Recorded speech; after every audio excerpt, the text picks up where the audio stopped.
उत्पादन करने का काम करती है। साथियों, आने वाली 25 मई को लोकसभा का आम चुनाव निर्धारित है।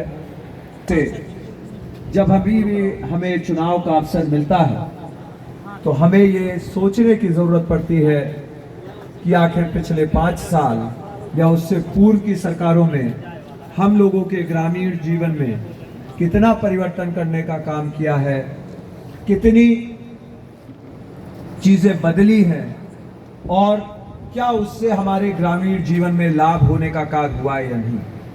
साथियों, आज भारतीय जनता पार्टी की सरकार में पिछले 10 सालों में जो परिवर्तन पूरे हिंदुस्तान में करने का काम किया है वो अभूतपूर्व है और निश्चित रूप से भारत का कायाकल्प हो रहा है। भारतीय जनता पार्टी आदरणीय प्रधानमंत्री श्री नरेंद्र मोदी जी का एकमात्र उद्देश्य है, वो है सन 2047 तक जब भारत के 100 साल आजादी के पूरे हो रहे होंगे तब भारत एक विकसित राष्ट्र के रूप में स्थापित हो।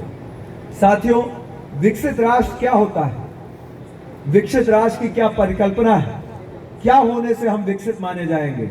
इसके लिए जब आप दुनिया के अन्य देशों को देखने का कार्य करते हैं जिन्हें विकसित माना जाता है, चाहे अमेरिका हो, जापान हो, चाहे साथियों मलेशिया हो, सिंगापुर हो, इन्हें विकसित इसलिए कहा जाता है क्योंकि ना सिर्फ इनके पास चमचमाती हुई बिल्डिंगें हैं बल्कि इनके नागरिकों के पास वो सारी मूलभूत सुविधाएं हैं जिससे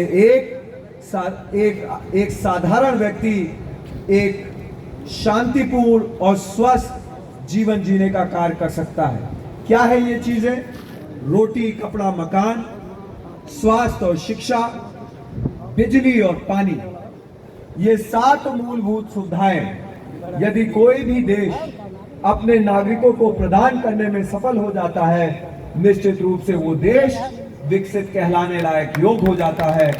आज साथियों, पिछले 60-65 सालों में इससे पहले की सरकारों ने देश को सिर्फ लूटने का काम किया था, लेकिन पिछले 10 सालों में साथियों आज 7 मूलभूत सुविधाओं पे कार्य पूर्णतः होने का काम हम लोगों के सामने आया है।